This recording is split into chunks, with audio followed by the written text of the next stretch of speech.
Olá, patriotas, tudo bem com vocês? Meu nome é Marcos, eu moro aqui em Santo André, São Paulo.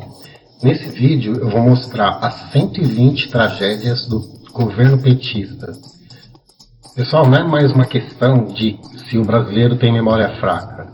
Nenhum ser humano normal ele tem capacidade cerebral para manter frescos na mente todos os números da tragédia petista.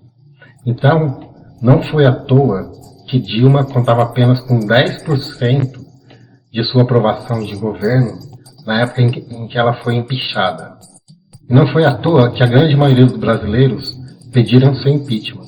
Apesar disso, o cidadão comum nunca terá a plena ciência da dimensão e dos prejuízos causados ao Brasil pelos governos petistas. E é justamente isso que permite que a esquerda ela fica se vitimizando, né? Ou ouse apresentar-se como vítima de golpe, eles falam tanto de golpe, e até como salvadora de um país de terra arrasada que eles mesmos arrasaram. Segundo a esquerda, por Michel Temer e por Bolsonaro. Quer dizer, o Michel Temer, que ficou 1 ano e meio, e o Bolsonaro, que está há 2 anos, eles que arrasaram o Brasil. Mas eu vou mostrar nesse vídeo 120 pontos que o PT destruiu o Brasil e entregou uma terra arrasada ao governo Temer e Bolsonaro. E diante de tanto cinismo, eu fiz um compilado, tudo que eu vou falar aqui é provado. Eu vou deixar ao final todas as fontes que foram usadas nessa matéria. E essas matérias são da época do impeachment da Dilma. Tá? E ilustra muito bem o nível de devastação que o governo do PT deixou aqui no Brasil. Tá ok? Então é o seguinte, bora pro vídeo. E antes da gente entrar pro vídeo, faz o seguinte, pausa o vídeo, compartilha, marque seu amigo petista para mostrar a verdade para ele. Me digam de onde vocês estão falando. Marquem embaixo nos comentários. E se vocês puderem, curtam a página Movimento do Povo Brasileiro. E sigam o canal aqui no YouTube, Movimento do Povo Brasileiro. Então, bora lá que eu vou mostrar para vocês a destruição que o PT causou aqui no Brasil. Nesse vídeo, eu vou começar pela economia e pelas estatais. Dilma entregou um país com a inflação de 10,7% em 2015, a maior taxa desde 2002, na época de FHC, e uma taxa de desemprego de 10%, tem um aumento de 38% em relação ao ano anterior, que foi 2014, ou seja, cerca de 2,8 milhões de pessoas perderam o emprego em apenas um ano. Agora, em 2015, o país tinha uma dívida pública de 2,8 trilhões de reais. Vocês imaginam o que é isso? 21% superior à de 2014. A parcela do PIB destinada a investimentos era de 2%. Uma miséria. De 100%, só 2% era utilizado para investimentos, quer dizer, pouquíssimo. Paraguai e Peru, por exemplo, naquela época, investiam 11%. Olha a diferença. Paraguai, Peru, 11%, Brasil, 2% na época Dilma. E para vocês terem uma ideia, a renda média do trabalhador caiu 3,7%. A produção de bens de capitais, máquinas, equipamentos, teve queda de 24%. Com a atividade industrial, assim no todo, diminuiu na época em torno de 11%. E naquela época, a gente está falando naquela época, agora é recente, 2015, a capacidade da indústria do PIB era de 17% em 2003. Em 2015, estava em 9%, quer dizer, quase metade de 2002. Olha que estrago. Em 2015, o Brasil ocupava o número 75 na posição do ranking internacional de competitividade, quer dizer, é um absurdo. Durante a campanha de 2014 ainda, Dilma prometeu manter os direitos trabalhistas, mas assim que assumiu seu mandato, anunciou restrições nos cadastros de seguro-desemprego e na concessão de abonos salariais. Primeira coisa que ela fez, fora que ela aumentou gasolina, aumentou gás, né, tudo que ela prometeu na campanha, ela fez ao inverso. né? A petista entregou ainda a Petrobras, para só pasme, com prejuízo de 34 bilhões. Só para vocês terem uma ideia, em 2020, a Petrobras ela teve um lucro de mais de 100 bilhões de reais no governo Bolsonaro. Vamos fazer uma pequena comparação. E com as ações da empresa tendo perdido 55,6% do seu valor. Quer dizer, as ações da Petrobras perderam mais da metade do valor. E nos últimos 2 anos do governo Dilma, a Petrobras ela demitiu 170 mil funcionários. Só para vocês terem uma ideia. Outra coisa, o rombo nos fundos de pensões, tipo Postales, controlada pelo governo Dilma, foi de 47 bilhões. E esse rombo, quem cobriu foram os funcionários das empresas estatais, tipo Correio. Na área da educação, nos seus últimos anos de governo, a Dilma cortou 40% da verba do Ministério da Educação, o que gerou em 2015 o colapso das universidades públicas. Nada menos do que 48 das 63 universidades federais, elas interromperam as suas atividades por falta de pagamento de salários ou até mesmo por falta de condições de uso. Quer dizer, estava tudo caindo as universidades. Depois de 13 anos no poder, os petistas entregaram o país com apenas 32,8% dos jovens de 18 a 24 anos, frequentando escolas ou universidades, para vocês terem uma ideia. Das mulheres dessa faixa etária, 26% abandonaram os estudos para cuidar de serviços domésticos. E a evasão escolar saltou de 7,6% para 16,2%. Praticamente dobrou. E na época em que era o ministro da Educação, era o Fernando Haddad. Era do PT. Quer dizer, ele é do PT, é um poste do Lula. Cerca de 20% da população brasileira, dessa faixa etária, nem estudava, nem trabalhava. Dos estudantes do ensino médio da rede pública, 5% se formavam sem os conhecimentos básicos. Em matemática, apenas 10% dos estudantes universitários estavam matriculados em cursos tecnológicos. E, olha só, o absurdo vai mais ainda. Apenas 33% das creches prometidas, elas foram construídas. Quer dizer, ela prometeu 100 e entregou 33. Aí, para vocês terem uma ideia da devastação do governo petista durante o governo Dilma.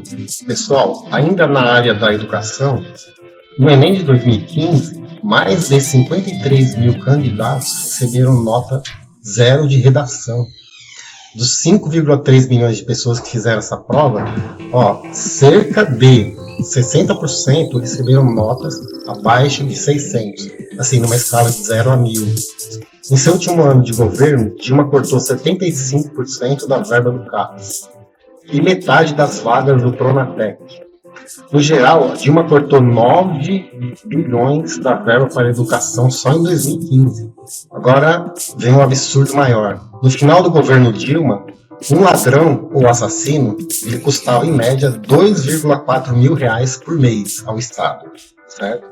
Enquanto um jovem pobre e dedicado estudante do ensino médio, ele custava R$ 2.200. Então eles valorizavam mais o ladrão do que o estudante, do que o povo comum.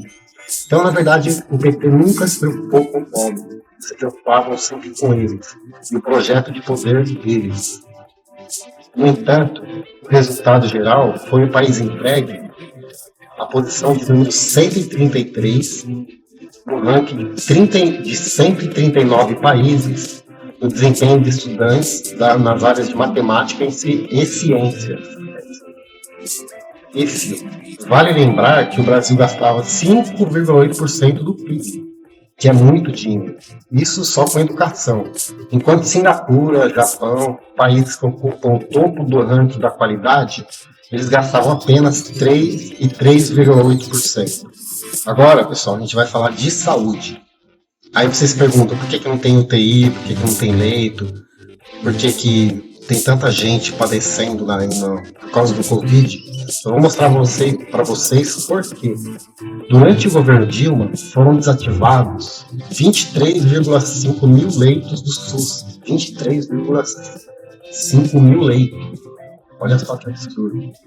O equivalente a 7% no total de leitos. Cerca de 3,2 bilhões de reais eles deixaram de ser repassados aos estados e municípios. Devido à recessão, quase 3 bilhões de pessoas deixaram de utilizar planos de saúde. Quer dizer, o cara nem conseguia pagar o plano de saúde e nem tinha vaga nos hospitais públicos. Dilma entregou um Brasil com cerca de 25% dos brasileiros vivendo na linha da pobreza. No Nordeste, essa parcela era de 43,5%. Aquele Brasil dos grandes avanços sociais, promovido por Lula e Dilma, ele ocupava uma posição de número 75 no Índice de Desenvolvimento Humano, o IDH, em número de assassinatos. Cerca de 13% de todas as pessoas que morriam no planeta, 13% acontecia aqui no Brasil. Em 2015 e 2016, os casos de dengue tiveram um aumento de 46%. Nesse mesmo período, cerca de 10% da população brasileira foram infectada pelo Zika vírus. O maior surto dessa doença na história do mundo foi aqui no Brasil, na época Dilma. As principais vítimas foram as mulheres grávidas, cujos bebês eles acabaram desenvolvendo microcefalia, quase 4 mil casos registrados. E agora o Bolsonaro está dando aposentadoria para essas crianças que foram acometidas do Zika vírus. Então a diferença está aí. Mesmo com o dinheiro que entrou no Brasil na época do boom das commodities, quando o PIB foi triplicado, não houve progresso significativo no saneamento básico. O Bolsonaro pegou o Brasil com 100 milhões de pessoas sem o saneamento básico. Quando Dilma foi chutada da presidência, metade da população ainda não tinha acesso à água tratada, sistema de coleta de esgoto e apenas 40% dos dejetos coletados eram tratados. E 58% das obras de saneamento básico estavam paradas. Gente, números assustadores. A gente começa a falar, mas vamos continuar. Após 13 anos de governo petista, o Brasil ocupava a posição de número 112 no ranking de saneamento básico. É uma vergonha. Mais de 40% dos imóveis adquiridos durante o governo Dilma, eles foram devolvidos às construtoras. O déficit de moradia era de 6,4 milhões. Só para vocês terem uma ideia, em seus últimos anos na presidência, a Dilma cortou cerca de 40% da verba do programa Minha Casa Minha Vida, que era a menina dos olhos do PT. Olha que absurdo, 40%, quase metade. Cerca de 4,7 mil obras financiadas direta ou indiretamente pelo governo federal, elas estavam paradas na época do impeachment. Nada menos que 7% dessas obras continham algum tipo de irregularidade, direcionamento de licitação ou falhas de projeto. Nos anos de 2014 e 2015, Dilma cortou 85% da verba para a construção de novos presídios. Em campanha, Dilma prometeu não cortar programas sociais, mas assim que ela entrou em 2015, ela cortou 87% das verbas destinadas a eles, aos programas sociais. Sabe o discurso ambientalista de esquerda? Pois é. Nos últimos 2 anos do governo Dilma, o país registrou um aumento de nada menos do que 286% no uso de energia termoelétrica. Grande poluidora, polui muito, porque usa materiais orgânicos. A produção hidrelétrica caiu 91%, olha que absurdo, em 2011, e para 79% em 2014. Agora vem a roubalheira. A Dilma, na verdade, ela deveria estar presa. Só na construção da usina de Belo Monte foi superfaturado 3,4 bilhões de reais. Desabrigou 50 mil moradores de pequenas comunidades ribeirinhas que moravam próxima à hidrelétrica, incluindo aldeias indígenas. Alagou uma área de floresta equivalente a 282 mil hectares, cerca de metade do território de Brasília. O projeto de transposição do Rio São Francisco foi executado com diversos erros técnicos, que gerarão mais prejuízos do que benefícios para a região como um todo. Além disso, desabrigou 33 aldeias indígenas e derrubou ou fragmentou cerca de 400 hectares de vegetação nativa. Aí vem o PAC, a vedete do projeto comuno-petista de Dilma. Os empreendimentos mal sucedidos de Eike Batista causaram grande devastação ambiental, só na região de Macaé, salinizando a água que abastecia dezenas de milhares de pessoas e inviabilizando a agricultura local. A concessão de programa do Bolsa Família a comunidades indígenas gerou um grande êxodo para pequenas e médias cidades do interior, onde os índios passaram a ser moradores de rua. Só que, por outro lado, teve muita gente que ganhou muito dinheiro com o PT. O BNDES, por exemplo, ele despejou 1,2 trilhões de reais nas contas de grandes empresas. Não por acaso, todas as empresas que o PT despejou dinheiro, elas estavam envolvidas em esquema de corrupção, depois descobertas pela Lava Jato. Quase 2 bilhões foram para grandes empresários. Para quê?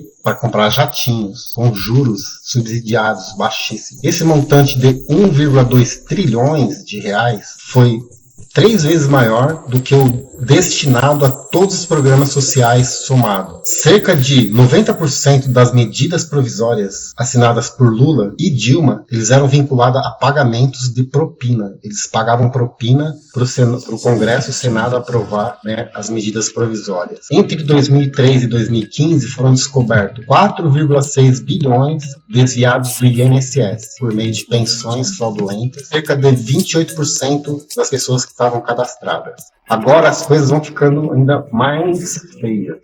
Mais de 500 mil pessoas eram beneficiadas indevidamente pelo Bolsa Família. Apenas em 2013 e 2014, Dilma pagou mais de 2,5 bilhões para pessoas que não tinham direito ao programa. No programa Minha Casa Minha Vida, cerca de 1/3 dos benefícios não preenchiam os requisitos do programa. Dentre as 578 mil pessoas que receberam imóveis subsidiados pelo governo, estavam 1.017 políticos, 62 mil empresários, 144 mil servidores públicos e 38 mil pessoas que faleceram. Que absurdo, né, gente?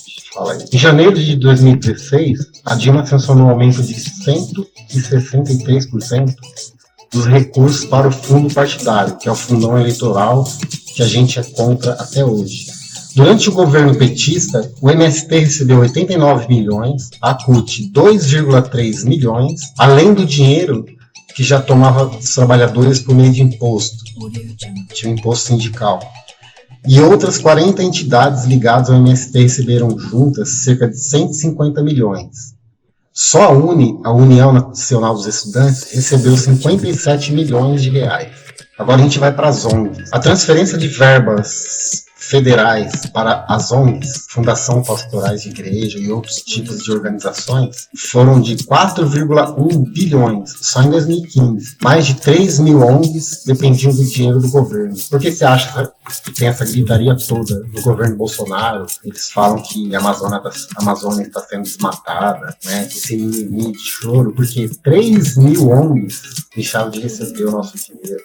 Ela mata, viviam mamando nosso dinheiro para não fazer nada, relatório fraudulento. Por isso que eles querem derrubar o ministro Salles, porque ele, cortou a teta. E ainda durante o governo Lula, os bancos lucraram 9 vezes mais do que os governos FHC. Entre 2002 e 2010, os 9 maiores bancos brasileiros, eles expandiram seus lucros em 550%. É um número assim incalculável. Apenas o Itaú Unibanco, ele teve um lucro de 23,35 bilhões só em 2015, hein, pessoal?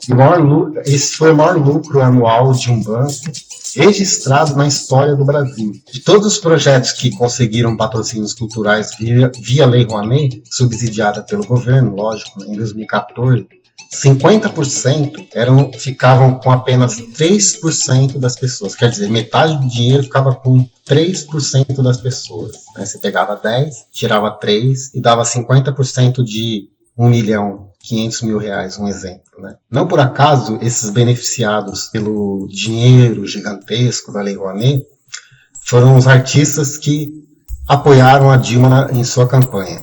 E outra coisa.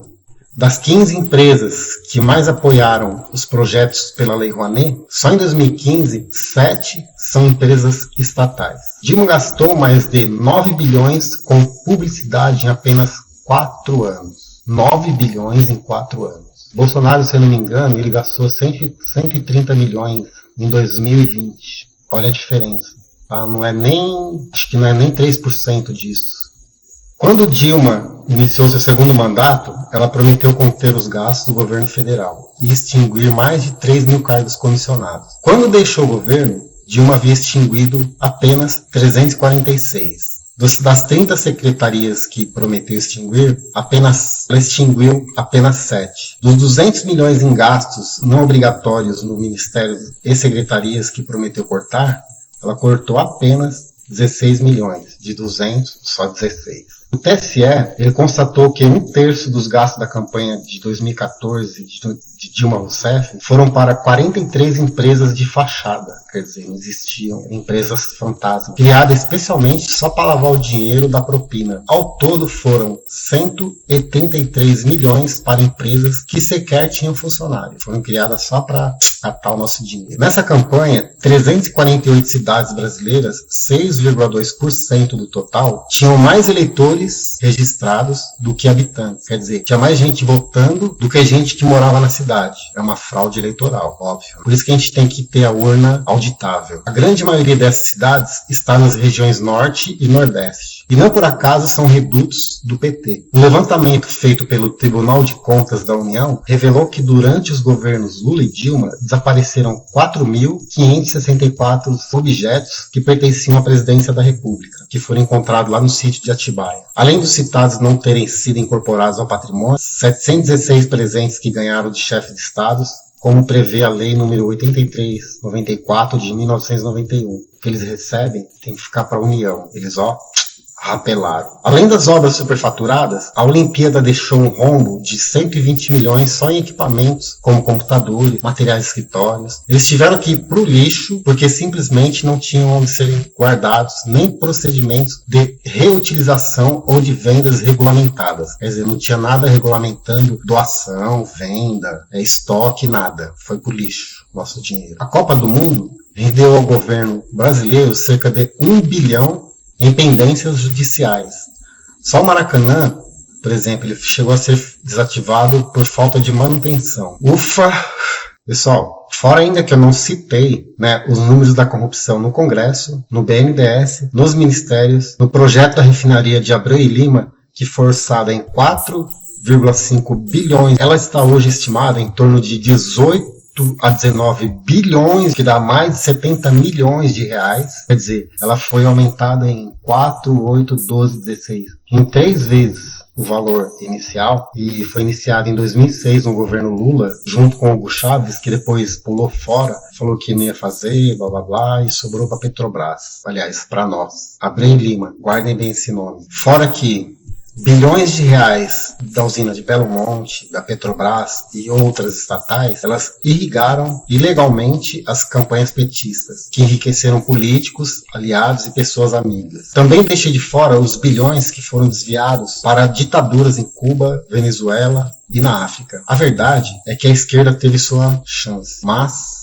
eles priorizaram a corrupção. Lula, ele pegou pouco tempo de cadeia pelos crimes que ele cometeram. Dilma deveria estar presa. Fernando Haddad não deveria nem sequer existir. Precisamos ter paciência com o Bolsonaro, porque não será em poucos meses que se consertará um estrago feito em mais de uma década. Fica aí o meu recado. Esses foram 120 estragos que o PT deixou para o Brasil. Não foi o Bolsonaro, ele está arrumando o Brasil. Esse trimestre, o Brasil foi o país que mais cresceu no mundo. Presta atenção, cresceu mais que a China, mais que os Estados Unidos. Todo mundo está no topo, tá? O Brasil em crescimento do PIB. Tá? Tem um superávit na balança comercial, que é o que você exporta e o que você importa. O Brasil exportou mais do que importou, então teve superávit. E outra coisa, tudo que eu disse aqui nesse vídeo estão em matérias que eu vou deixar aqui no final do vídeo, para quem quiser conferir, pode entrar lá e pesquisar. Nós trabalhamos com a verdade, com fatos, não fazemos fake news. Um abraço para vocês, muito obrigado por ficarem nesse vídeo. Vamos mostrar a verdade, quem são as pessoas de esquerda, quem são os partidos de esquerda e por que eles querem voltar ao poder, para fazer isso que eu acabei de falar agora nesse vídeo. Se eles pegarem o poder novamente, esquece, pessoal. Isso aqui vai virar Cuba ou Venezuela. Um abraço e até o próximo vídeo.